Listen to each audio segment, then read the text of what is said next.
Terus kembali lagi ke gambar ini, saya senang sekali sama gambar ini karena ini benar-benar menerangkan ya kalau sensorinya sistemnya nggak benar, sensori motor itu juga kena gitu ya. Nah, padahal tujuan kita itu ini loh, learning ini, belajar ini. Kalau umpamanya ini 1, 2, 3 di bawah itu nggak benar, nah kita sulit lah mengharapkan anak kita untuk bisa belajar. Terus kalau umpamanya sudah sensori motornya benar, ada namanya perceptual motor development. Ini persepsi, lebih ke arah persepsi. Nah, sebentar saya nah, seperti contohnya auditory language skill, kemampuan berbahasa yang untuk urusan auditori. Kalau berbahasa itu kan pasti kita harus mendengar, terus kita juga harus mengatakan.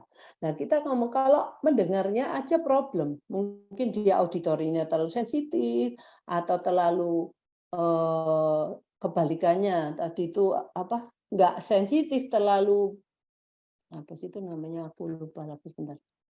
Low registration. Nah, jadi itu akan mempengaruhi perjalanan, proses dia untuk belajar language skill. Nah, seperti anak-anak kita kan, kita banyak tuh anak-anak yang problem berbahasanya itu sangat dominan ya. Semua orang tua kalau ditanya, "Mau apa?" "Saya pengen anak saya bisa bicara." Padahal bicara itu harus melampaui tadi itu ya. Nah, visual spatial perception. Nah, ini kalau visual spatial perception itu biasanya anaknya itu kalau jadi ini penglihatan 3D. Anak-anak itu sulit, ada anak yang sulit untuk main puzzle, main Lego, gitu ya. Itu karena require membutuhkan kemampuan visual spatial ini. Nah, kalau visual spatial ini ya pastinya dia visualnya tuh harus bagus. Nah, kalau umpamanya dia visual itu nggak cuma melihat ya, dan ini melihat itu kita kalau 3D itu ada kedalaman, 3 dimensi. Ada panjangnya, lebarnya. Nah, itu dia harus bagus. Kalau kembali lagi tadi visual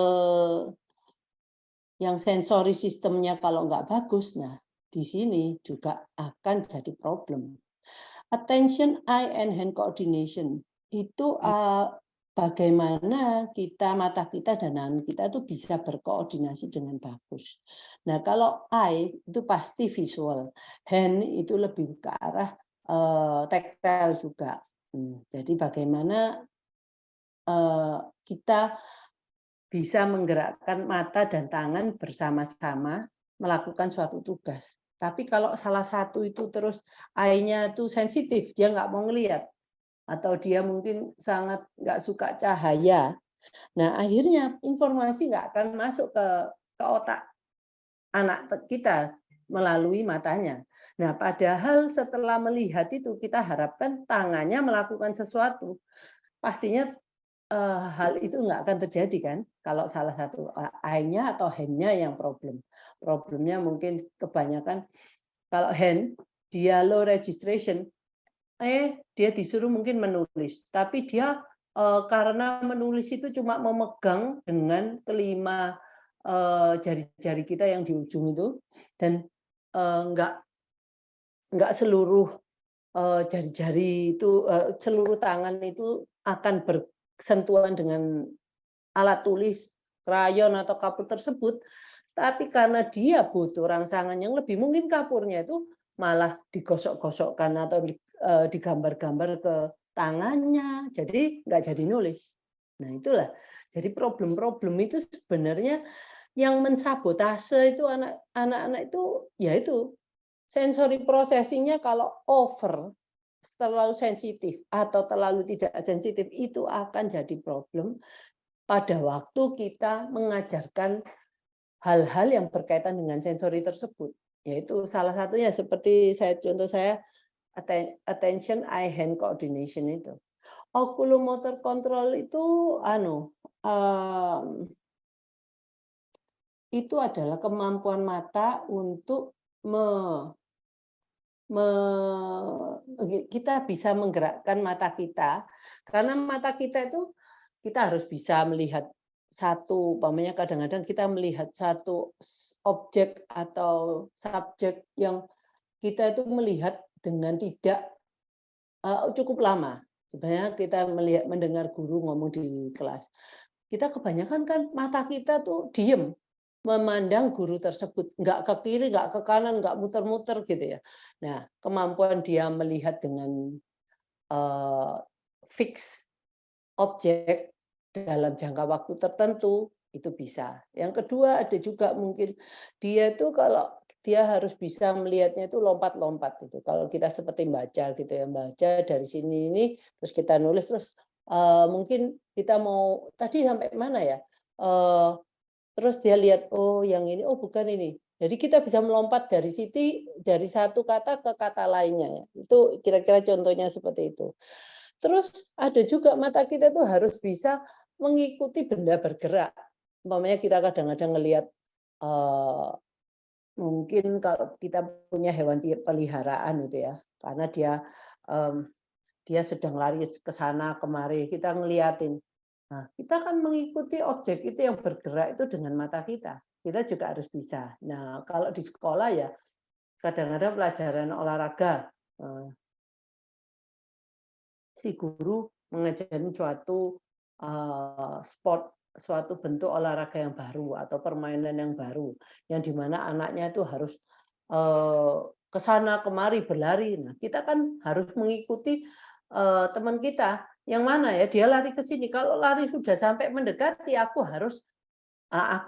seperti di lari maraton ini, begitu dia dekat, tangan harus saya ulurkan, saya mengambil, eee, tongkat estafet itu. Oh bukan bukan maraton, estafet. Nah, itu kan butuh juga kemampuan mata untuk mengamati. Nah, seperti itu yang, eee, kira-kira yang ini cuma beberapa contoh, eee, yang bisa sebelum kita ngomong ke kemampuan belajar, itu ada beberapa yang dia harus lampaui, supaya pada waktu dia belajar, dia nggak diributkan masalah-masalah ini. Seperti postural adjustment. Postural adjustment itu kayaknya dari duduk ke berdiri, berdiri ke duduk. Terus waktu duduk, dia juga mungkin dia bisa duduk, kalau capek dia sandar, kalau nggak capek ya dia bisa mungkin duduk tegak. Nah, itu semua kan kita kan nggak, memerlukan, mmm, kemampuan untuk kita bergerak atau merubah posisi tubuh kita setiap waktu. Nah, kalau itu nggak ada, nah apa anak-anak ini ada tuh anak yang duduk di kursi di kelas dan dia nggak bisa diem, goyang kanan, goyang kiri, ya itu ya, eee, dia diributkan oleh masalah posturnya, sehingga dia me tidak bisa attend terhadap guru di depan. Nah, kalau itu semua dari sensori sistem oke, sensori motor oke, persepsinya persepsi motor itu juga oke, maka, anak kita akan belajar dengan bagus. Jadi tetapi yang, kita nggak bisa langsung mengajar anak kita bagaimana belajar dengan bagus tanpa ada, eee, ini, sensori sistem yang bagus, sensori motor yang bagus, persepsi motor development yang bagus. Itu yang saya mau omongkan eee, di segitiga ini. Karena saya tahu semua orang tua kita mau kenapa kita bersusah payah seperti ini, karena kita pengen anak kita tuh bisa belajar. Nah, belajar apa? Belajar sesuatu yang nanti jadi, benefit-nya dia di masa yang akan datang, yang di mana kita mungkin waktu itu juga sudah dia bisa mandiri, kalau dia bisa belajar akhirnya anak kita bisa mandiri dan dia bisa melakukan kemandirian itu mahal harganya. Pertama mandiri melakukan sesuatu. Lah kalau sudah mandiri melakukan sesuatu, dia bisa mandiri melakukan sesuatu yang menghasilkan uang. Nah, itu kan tujuan kita kan. Kalau dia sudah bisa mandiri melakukan sesuatu yang bisa menghasilkan uang, kita mungkin sudah nggak terlalu berpikir bahwa dia akan survive di kemudian hari. Pasti akan survive karena dia sudah bisa menghasilkan uang untuk kehidupannya. Nah, itu kan adalah target akhir daripada pergumulan kita untuk membantu anak kita. Kalau dia sudah seperti itu, ya tugas kita kayaknya udah kita sudah sukses lah membantu anak kita untuk bisa menjalani hidupnya dengan baik, walaupun kita waktu itu mungkin tidak bisa menemani mereka. Oke, saya lihat dulu chatnya ya. Oke, semua jelas. Selamat siang Bu Erni, selamat siang semuanya. Untuk Bu Susmi Hayati, saya harap Bu Susmi bisa mengerti kira-kira walau yang saya ulang, tetapi dengan memang tidak terlalu detail seperti minggu lalu. Pak Edward juga, maaf minggu lalu saya terlewat, Bu. Iya Pak, nanti mungkin kalau Bapak yang nggak ngerti itu apa, atau bisa menanyakan ke saya, nanti saya saya mau pertanyaan-pertanyaan tolong ditanyakan yang sesuai dengan topik kita hari ini, sensory processing ya. Ini ada pertanyaan dari Pak Edward. Nanti Pak Edward, nanti mungkin kita akan mendapatkan problem anak Pak Edward yang suka meracau itu karena apa dan bagaimana supaya meracaunya berkurang dan berubah menjadi bicara. Ya, terima kasih ya Pak. Nanti kita ke ciri-ciri ini dulu ya. Red flag untuk sensory system. Ya. Jadi red flag ini adalah sesuatu yang harus kita perhatikan. Kenapa dikatakan red flag? Kalau kita melihat warna merah kan pasti itu menarik perhatian kita. Nah, seperti binatangku juga itu, terutama pada matador yang berhadapan dengan kerbau, itu kerbau, bukan sapi ya. Yang kalau dikasih benda merah, kain merah, dia akan menerjang ke sana.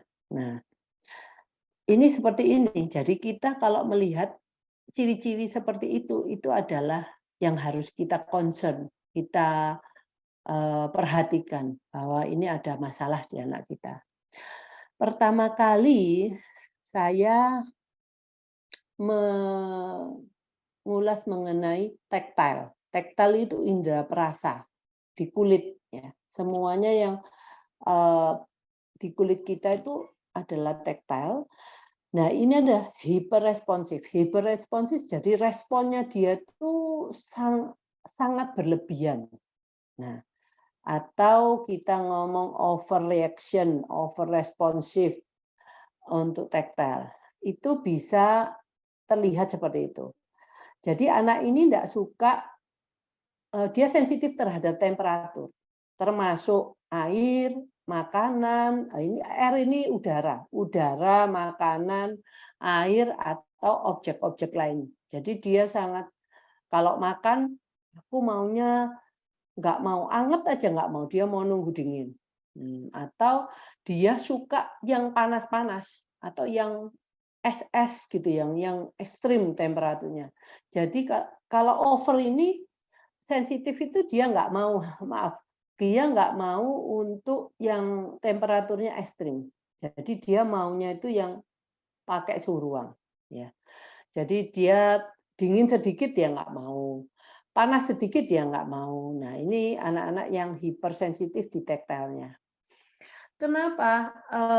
Taktil itu food itu kan indera perasa. Nah, indera perasa itu sebenarnya sama, ada hubungan yang sangat erat dengan indera peraba. Karena kalau umpamanya di pipi itu indera peraba, kalau di dalam mulut itu indera perasa. Tetapi sebenarnya itu indera perasa adalah kelanjutan daripada indera peraba.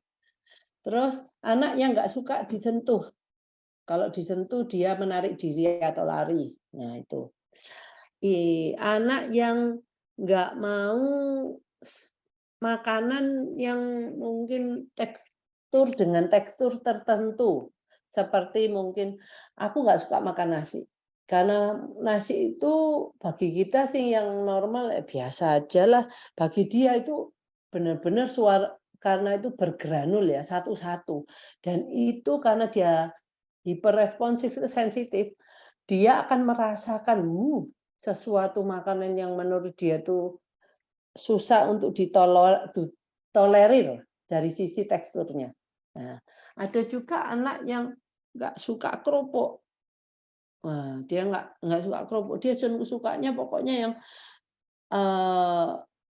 halus-halus. Oh, tapi ini nih hyperresponsiveness. Jadi dia tuh lebih suka yang tidak mempunyai tekstur. Dislike, tidak suka wajahnya atau rambutnya dicuci. Jadi kita mungkin kalau wajah itu mungkin pakai waslap gitu, dia nggak suka dengan waslapnya. Terus waktu kita cuci rambut, dia juga nggak suka cuci rambut, karena waktu cuci rambut itu kan banyak hal yang kita lakukan dengan kepalanya. Selain kita memberikan shampoo, tapi juga kita menggosok-gosok. Nah, anak yang sensitif juga digosok-gosok. Wow. Nah, jadi dia nggak suka cuci rambut, cuci muka karena itu banyak menstimulasi indera perabanya. Nggak suka potong rambut, nggak suka potong kuku. Terus dia tuh kalau di teknis itu digeliin itu ya, dia tuh benar-benar, wih gelinya setengah mati. Mungkin dipegang sedikit aja dia udah lompat-lompat gitu. Jadi kita akan melihat bahwa respon dia tuh terlalu berlebihan. Terus dia menghindari mainan yang kotor-kotor. Nah, atau tangannya kalau yang membuat tangannya kotor, dia nggak mau. Kotor dikit dia minta lap atau cuci tangan. Terus dia kalau mainan Play-Doh yang lengket-lengket, jadi istilahnya mainan atau apapun yang memberikan sensasi ke dia. Nah, itu lengket-lengket, terus kayak saus tomat itu memang ada lengket sedikit tapi nggak terlalu, tapi kecap manis sangat lengket ya. Nah, itu karena itu anak-anak itu ada bukan satu kayak problem taktil ya, hyperresponsiveness. Dia tuh juga ada dari yang ringan sampai parah gitu ya. Terus dia nggak suka mainan kalau kita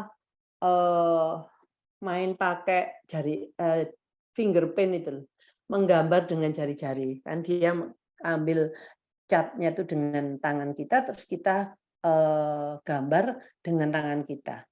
Wah, itu dia nggak mau. Jadi dia tuh pokoknya anaknya bersihan lah, nggak mau ketempelan apa-apa. Makan sendiri juga nggak mau. Maunya makannya disuapin, atau kalau pengen makan dia pegang tangannya orang lain untuk ngambil makanan itu dan lalu dimasukkan ke mulutnya.